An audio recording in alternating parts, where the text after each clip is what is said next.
What's up, guys? Ray Glimp from homeless to over 100 doors, 10 million in real estate assets. And today I want to talk to you about how the presidential election will affect real estate today. So stay tuned. So right now, the election is officially over. They've announced Donald Trump as the winner. So whether you're a Republican or Democrat, now is the time to start strategizing about how the next upcoming real estate boom or bust could happen, and what that's going to look like for you in your local area too. As you know, Donald Trump has announced a lot of policies, and we'll discuss those here today. But I want to talk about how they will affect you. I want you to start planning on how you can, benefit from them, or if you might see a scale back in your residential portfolio or any type of portfolio you may have. So let's get to some of the topics, some of the things that were promised on a campaign. I want to discuss those because sometimes these when they're on their campaign, they make a lot of promises, but a lot of them they just kind of fall wind. So I want to talk about the things that they made major promises over real estate wise that could affect you and your portfolio. So number one, expansion of federal land for housing development. Okay, so what does that mean? And so I did some research and I looked. Most of the federal land that's owned by United States is on the West Coast. So if you're on the East Coast, it probably won't affect you too much. You still want to know what's going on, but opening up federal land. And I have friends in California, I have friends in Washington who are developers, real estate investors, and they all say it takes a real long time to build. There's not enough land to build.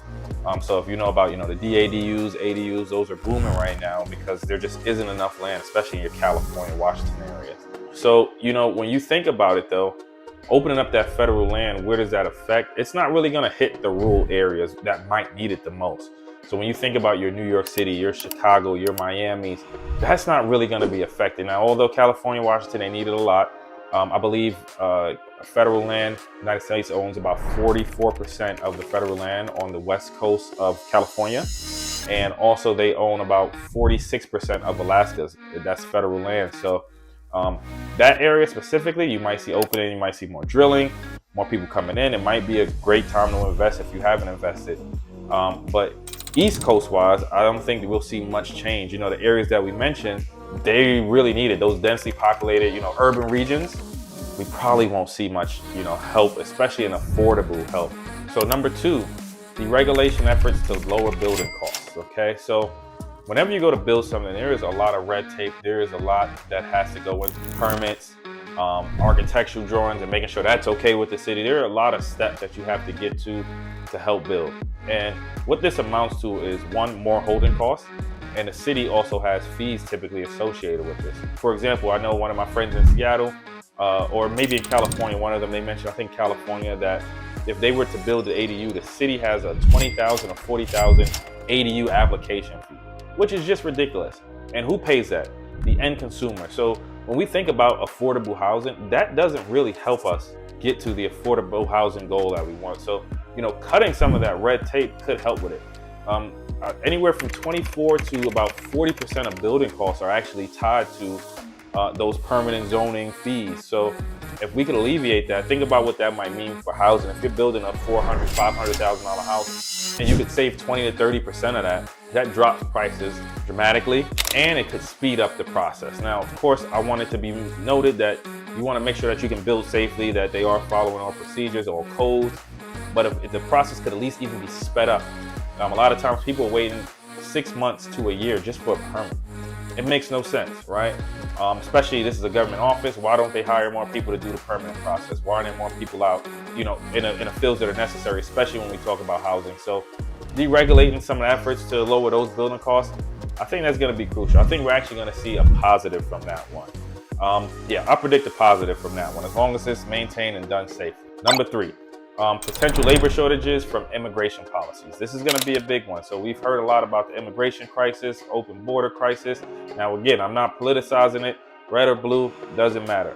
Immigration does raise housing, right? Does raise housing costs because it puts more pressure on supply. So I think that's very important for folks to know and discuss. What's going to be the impact of that? They believe that pretty much immigrants are competing with Americans for the pricing. Now, I want to hear this. If you think something different, you put in the comments too. I want to hear from you guys too. But competition is actually great for housing. So I don't know if this is going to be beneficial, especially with the immigration. We might see prices go up, right? Because Think about during COVID when supplies were so short and you couldn't find a handyman and you couldn't find a contractor because most of them were busy building. Now imagine that supply crisis where we can't find them anymore. They're not as abundant. That's gonna raise prices usually. So, I'm with the immigration of safe or legal immigration. I wanna see it done correctly, but you do need to keep in mind that there is a balance of it. Immigration, especially people coming in here, they're coming to the United States to work, whether it be, roofers or, plumbers, electricians, all trades. If you look, the number one desirable thing right now is a tradesman. So I think bringing in more trades, especially if they're coming legally, is gonna be a great bonus to the economy. If we start deporting people, I think we'll see a slowdown on it, okay?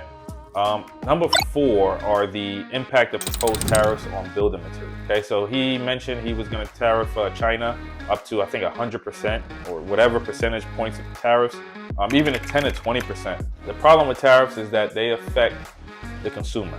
Okay, so when China manufactures the product, they will affect the consumer. And I think this is more of a ploy to try to get China or whoever else to play ball, right? We're exporting a lot of product and we're getting the product imported. We are the number one consumer right now, I believe still.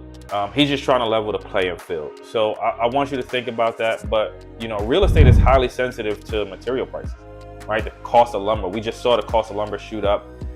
So when you think about that, tariffs on those goods could inflate building costs, right? Lumber goes up, the consumer is going to have to eat it at the end of the day, which is going to cause prices to go higher.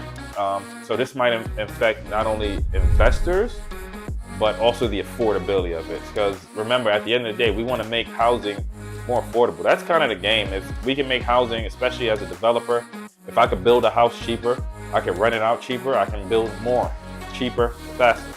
It's an efficiency problem. So right now we're seeing that efficiency, and hopefully, I don't know if the tariffs will help, but if we can get people to play ball, we might see some people or other countries, prices may actually come down. So I'm excited to see what happens to that. A little bit nervous, but I'm not going to put that as a good or bad yet. I just want to keep it in the ballpark. One of the other things was the challenges of addressing urban housing demand. Although they had the plans to, free up the federal land, they also mentioned the approach to, fix affordable housing and urban developments. Republicans have typically, from what I know, have cut back on spending on a lot of those programs like Section 8 and stuff like that. And the government has a windfall. They have a interest in debt that they cannot keep up with. So I'm curious to see how that goes. These are the things, though. I think if you're an investor, developer, President Trump is one. He's there. We're here now. How can you win on your side? So one, if I'm on the West Coast, I'm looking for tons of opportunities on that federal land and start building, right? How can I start developing on that land, bringing utilities, whatever it may be, even if I'm just a builder at that point or a contractor? How can I start, setting infrastructure? On the East Coast, I'd start thinking about, will people start moving West Coast, right? What's my next play going to be for the next few years? Will I be able to build more? Will that deregulation help me build more? I know a lot of people on the East Coast, New York City, even Florida, Miami area, they're waiting a long time for permits too. So will that, alleviate some of the issues with permitting? These are the things as an investor I want to look out for, okay? So hopefully this brought you guys value. Hit the subscribe, hit the like button. I'll bring content every week to this channel. I hope to see you folks soon. Leave a comment below. And each and every Tuesday, I have a free masterclass. I'd love to see you there if you're interested. There should be a link somewhere in the bottom, or just send me a DM. I'd love to hear from you folks and see what you're thinking. Thanks again for watching.